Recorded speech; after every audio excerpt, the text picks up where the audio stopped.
In your face, son.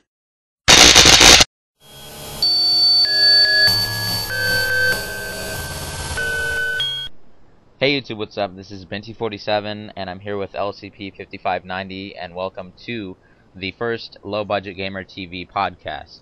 And why don't you fill the viewers in what we're going to talk about today, LCP? Okay, viewers. Today we're going to talk about the three hot stories right now. The PS3 SLIM and the price cuts that are reportedly coming soon. Then after that, we're going to talk about the 7 best-selling games that totally suck.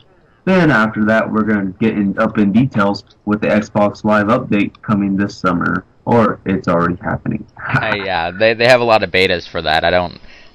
They have somewhere where you can get a beta for them. You have to like contact Microsoft, but. Yeah. But first, let's talk about the 7 best-selling games that totally suck, according to JoystickDivision.com. Now, number 7, they include Counter-Strike for the original Xbox. At number 6, they include Resistance: Fall of Man for the PS3. At number 5, they include Tony Hawk, every Tony Hawk game after Pro Skater 3, which is a little biased. At number 4, they include Gran Turismo 4, which was actually a pretty good game. Then they include at number 3, Marvel Ultimate Alliance. Number 2, any Lego game. And then at number 1, they include We Play. Now, I personally agree with We Play, the Lego games, and that's pretty much it. Those are the only games that I really think that are up there. You know, they should be up there. But the rest of it is just like... I mean, Marvel Ultimate Alliance, personally, I think was a great game. It was just like... It's a great game. It just I don't know, like, you know, with games like these, I guess these guys, they just don't, either to them they didn't have the good experience or it's just something else. Yeah, they didn't have the highest budget behind that game, though it did come out pretty good, and they did have a lot of DLC for it, so I praise them for that, considering what little budget that they had at the time. But the sequel's coming out soon, so that shows that they have a little more backbone now, which is good. Yeah. And with Gran Turismo 4, I didn't play that game much, but I'm sure LCP, you'll be able to tell us a little bit about it, and why you think it shouldn't be up there. Let me give you guys some more my detail and personal about Gran Turismo 4. And I know you guys, if you guys don't be fanboyish over this, or Gran Turismo 4 is that's off the topic. I'm talking about directly towards Gran Turismo 4, okay? And like if you let's say like Gran Turismo 4, for instance, the game did sell really impressive, but here's the thing that I liked it the most, and it was because if you played Gran Turismo 2 for the PS1, it had a great variety selection of cars, which that's what 4 has, a good variety selection, and you could be able, if you don't want to do an endurance race and you want the computer to race for you, it gives you the option to let the computer race your car for you, and you could choose the maximum, like the speed or how fast you want to go, or do you want to be steady, slow. You have like so much options in this game to choose, even rallies, events, driving missions, and all that. You know, I wouldn't know any racing fan would want that. You know. Yeah, I mean, I personally, I'm not too big of a fan of the Gran Turismo series. I think it's a little overhyped, although, you know, that's just my personal opinion, and you know, you guys can flame me for that. But I personally like Forza Motorsport better, not just because it's on the Xbox, but just because I mean. You know, the Gran Turismo games are older, so we'll have to see what happens with Gran Turismo 5. But as far as right now, I really think that Forza 2 was great, and Forza 3 is going to be even better. I love both of the series, Gran Turismo and Forza. I just love both of those series, and I just don't see, they're both pretty much directed towards the same thing. So either way, you know, yes, Gran Turismo doesn't have crashing, and yes, Forza doesn't have the biggest variety of cars, but overall, they're both great games. Yeah, know? I mean, I think that the Gran Turismo feel of the game is more pointed towards it's more noob friendly. I wouldn't say it's noob friendly because you know they do have it on MLG and stuff like that, but it's easier in my opinion than Forza, and Forza's more for like you have to get used to the controls. But the one thing that everybody really likes about Forza is the limitless customization you can do with your cars. Yeah. customization is just so great. Yeah, I mean, I've just seen people do crazy things with that. You know, you can see Halo cars, Gears of War cars, cars with, you know, naughty things on them, but Yes. this is not going to be talking about that, right? But it's just really limitless customization in that game. It's pretty phenomenal.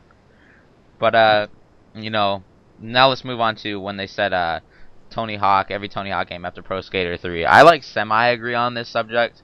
I just think they're repetitive now, in my opinion. Yeah, I think the last best, actually, to my opinion, the last best Tony Hawk game out of all so far after Pro Skater 3 would have to be considerably Underground. Right. The very first Underground was great, yeah. That was.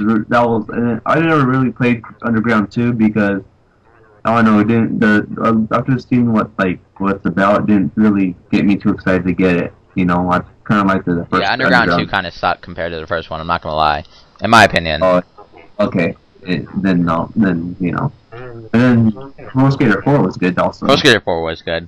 I don't know. It's probably just them being biased, but as far as the rest of the games on the list, I don't want to spend too much time on the subject. But they mentioned Resistance Fall Man, which I actually enjoyed. Same here. And Counter-Strike for Xbox, which I really don't know what they're smoking. That was a really, really good top seller for the Xbox, as they stated. And personally, I really like the game for the Xbox, but it is better for PC. So I can see where they're coming from on that. They're probably PC fanboys, in my opinion. Yeah, they probably are. But now to our next topic, which is the new Xbox update coming out soon. This update's going to feature the Avatar Marketplace. This is going to come out with sharing, what's that thing called? Netflix. You're going to be able to like invite people to your party to watch Netflix movies with you. So it's like if they came over to your house. That's going to be sweet. That'll be That's sweet. going to be pretty awesome. So there's a lot of new stuff that's coming out with this update. As far as a release date, I'm not seeing one, but it's probably going to come out pretty soon because they're already in beta with it. And they do have details on how to get into the beta, so if you want to know about that, just, you know, look it up. It's on the internet. And there's another good thing, though, also you forget to mention also in the live update, also there's going to be a games on demand. Right, for the Xbox 360 games. Yeah, let's see, let's look at the list that are games that are going to be on the list. Assassin's Creed from Ubisoft, Burnout Paradise from EA, Call of Duty 2 from Activision, Elder Scrolls Oblivion from Bethesda, Fight Night Round 3 from EA, Cameo Elements of the Powers, Microsoft Game Studios, Lego Star Wars, The Complete Saga, LucasArts, Mass Effect from Microsoft Game Studios, Meet the Robinsons, Disney, MX vs. ATV Untamed, DHQ, Need for Speed Carbon, EA, Need for Speed Most Wanted, EA, Perfect Dark Zero, Microsoft, Prey, 2K Games, Rockstar Games presents Table Tennis from, you already know the name, Sega Rally from Sega, and Test Drive Unlimited, Atari, Tom Clancy's Rainbow Six Vegas, yeah. And that's Ubisoft, and then we got Tomb Raider Legends, Eldos, Viva Pinata, Microsoft Game Studios, and Viva Pinata 2, Trouble in Paradise, Microsoft Game Studios. So as you can see, that's a pretty full lineup of really good selling Xbox 360 games. I'm surprised they have Assassin's Creed on there, and mainly surprised that Elder Scrolls 4 and Mass Effect being up there too. I thought that they were going to go with the smaller and older games first, which they mainly did, but they do have some hot games up there. So if you missed out on going to the store and buying it, you definitely have a second chance here. Yes, you do. A lot of good chances. Which is awesome, so... that game's on demand service is going to be pretty cool. So that's pretty much what's going on. You know, Xbox is calling it Movie Night on Xbox Live, where you can watch with your friends, and then the avatars have their own marketplace. In my opinion, I have a few friends who already have the beta, and to be honest, the Avatar Marketplace, in my opinion, really isn't. The prices on the Avatar Marketplace is a little absurd. I mean, 160 Microsoft points for a shirt. I mean, come on. That's just as bad as PlayStation Home trying to force you to buy even clothes as well. Right. I mean, it's just all about money for Microsoft. Microsoft are money hogs. I'm not even gonna lie. A lot of the Sony fanboys, I dislike them. I think they're the worst fanboys in my opinion. But they do have a point where they say that Microsoft is, all about the money.